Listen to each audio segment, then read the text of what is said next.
After my parents unfairly blamed me for their failures, I discovered a shocking truth that turned my world upside down. What will happen next? I had just returned from my retirement party, a bittersweet event filled with fond farewells. As I entered my home, I was greeted not by warmth but by an explosive argument between my husband Mike and our son Jake. "It's your fault we're stuck in this mediocrity, Helen," Mike yelled, his voice echoing through the halls. My heart sank. I had spent my life supporting this family, often sacrificing my own dreams. Now I felt the weight of their accusations pressing down on me. How could they blame me for their failures? I stood there, stunned, as my world began to crumble. During a family gathering the next weekend, I tried to lighten the mood, but the air was thick with tension. Jake and Mike continued to throw barbs about my past mistakes. "You've always been a failure, Mom," Jake sneered. Each insult struck like a dagger, igniting a spark of self-doubt. I remembered how, for years, I had put my family's needs ahead of my own. What had I done to deserve this? The laughter around me felt like a distant echo, and every word they said weighed heavily on my heart. While sorting through old family documents, I stumbled upon a hidden truth. My parents had a substantial inheritance that they had squandered. I felt a rush of emotions: anger, sadness, and realization. The burdens I carried were not my own. My parents' financial irresponsibility had shaped my life, not my own failures. I realized then that I had been unfairly labeled a failure. The thought empowered me, igniting a fire within. I wasn't the problem. They were.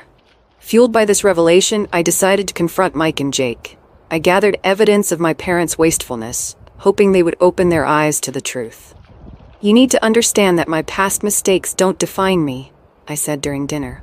Instead of the understanding I sought, I was met with mockery. "Delusional, just like your parents," Jake spat. My heart sank further and I felt more isolated than ever. I had hoped for a breakthrough, but only found rejection. Instead of support, my family's reaction crushed my spirit. Mike's dismissive attitude and Jake's accusations made me question my worth. I had spent my life nurturing them, yet here I was, the target of their disdain. I felt trapped in a cycle that I couldn't escape.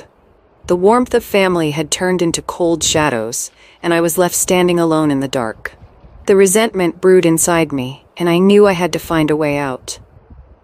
In a chance meeting at the local coffee shop, I ran into Janice, a former colleague. She had started her own successful business and radiated confidence. Our conversation turned to empowerment, and she shared her journey of rediscovering herself.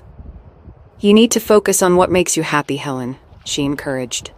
Her words struck a chord deep within me, and for the first time in a long while, I felt the stirrings of hope. Maybe it was time for me to reclaim my life. Inspired by Janice, I dusted off my old woodworking tools, a forgotten hobby from my youth. I began creating furniture pieces again, feeling a sense of purpose return. Each cut and sanded edge felt like reclaiming a part of myself. I even decided to sell my creations at a local craft fair. The thought excited me. This was my chance to shine, to show the world what I could do. I felt alive again, and I couldn't wait to share my work. When I proudly presented my first sale to Mike and Jake, they were far from impressed. "You think this is going to solve our problems?" Mike scoffed, dismissing my effort as trivial. Jake chimed in, defending his father, reminding me of my sacrifices. Each word felt like a punch to my gut. I was determined to push through their negativity, but their lack of support was suffocating. I felt the walls closing in around me. One evening, Mike laid down an ultimatum. "If you're not helping us financially, then don't expect any support from me." My heart raced. I was torn between my desire to support my family and my need to pursue my dreams. The pressure was mounting, and I began to feel like a prisoner in my own home. I wanted to scream, to break free, but the fear of losing them kept me silent. I knew I had to make a choice. That night, while browsing online, I discovered a forum for woodworking enthusiasts. I joined, and the support I received from strangers was overwhelming. They appreciated my craft and encouraged me to keep going. It ignited something within me, a light bulb moment. I realized I wasn't alone in my passion. I found a community that valued my work, and I felt empowered once more. This was my chance to build something for myself. Encouraged by the positive feedback from the forum, I decided to apply for a local artisan fair. I poured my heart into my preparations, but I kept it a secret from Mike and Jake. I didn't want their negativity to dampen my excitement. As the fair approached, I felt a rush of anticipation and fear. This was my moment to shine, and I was determined to show them what I could achieve on my own. At the fair, my work gained traction. People admired my pieces, and I felt a sense of pride swell within me. I had never experienced validation like this before. I sold several items and even received orders for custom pieces. For the first time in years, I felt successful and free. The thrill of creating and sharing my work was intoxicating. I had finally stepped into the light, and it felt incredible. When Mike found out about the fair from Jake, he was furious. "You didn't include the family in this?" he shouted. I stood my ground, refusing to let his anger intimidate me. "This is my time to shine, Mike," I replied. His face turned red with rage, but I could see a flicker of uncertainty in his eyes. I realized that my success was threatening to him, and it only fueled my determination. I wouldn't back down this time. As I basked in the success of the fair, I stumbled upon a shocking truth about Mike's past decisions that had led to our financial struggles. He had hidden debt and made irresponsible investments without consulting anyone. My heart raced as I gathered evidence, realizing that all the blame had been placed on me. It was time to confront him with the truth. I felt empowered, ready to take control of my narrative. I confronted Mike with the evidence of his hidden debt. "You've been blaming me for your failures all this time," I exclaimed. He was defensive, lashing out and blaming me for not being supportive enough. The confrontation was intense, and I could feel the tension crackling in the air. I stood my ground, refusing to let him manipulate me any longer. I was tired of being the scapegoat for his mistakes. With my newfound confidence, I began to establish myself as a community figure. I started a small online business showcasing my crafts. The community rallied around me, offering support and encouragement. But Mike felt left behind. He grew resentful as he watched me thrive.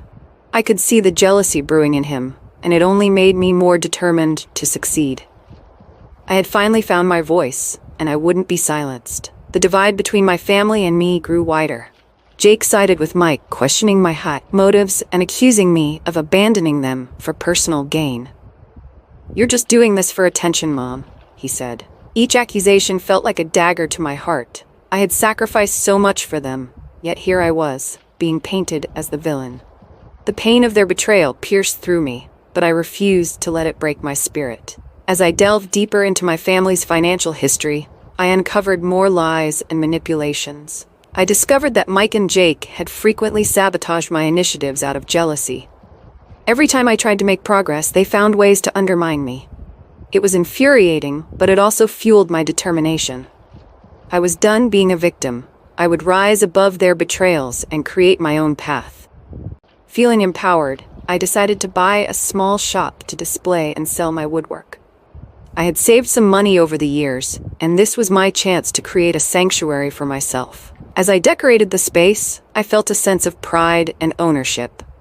This was my dream taking shape, and I was finally building my life on my terms. I couldn't wait to share my creations with the world. In a surprising twist, Mike attempted to buy me out of my newfound success. He flaunted his knowledge of my finances, trying to manipulate me into sharing profits. "You know I can help you," he said with a smirk. I realized then that he was still trying to control me, but I was ready to stand tall. I rejected his offer outright, stating I was ready to forge my own path regardless of their opinions. The confrontation left me feeling empowered. I decorated my shop with personal touches, reflecting my journey and dreams. I was building something beautiful, and I felt proud of every detail. The more I invested in my business, the more confident I became. This was my time to shine, and I wouldn't let anyone dim my light. I was finally stepping into my own. An explosive confrontation occurred when Jake and Mike visited the shop. "You need to shut this down, Mom. You're embarrassing us," Jake shouted. I felt the weight of their expectations crashing down on me. "I deserve respect for my hard work," I replied, my voice steady. The heated exchange left both sides shaken, but I stood firm. I refused to let their fears dictate my future. Encouraged by the community's support, I hosted an open house event at my shop. Friends and neighbors came to see my work, resulting in overwhelming praise and impressive sales. I felt a rush of joy as I connected with others who appreciated my craft. Meanwhile, Mike and Jake watched from the sidelines, realizing they had underestimated my strength and resilience. This was my moment, and I was finally being seen. In a desperate last effort, Mike spread rumors within the community, claiming I was a fraud.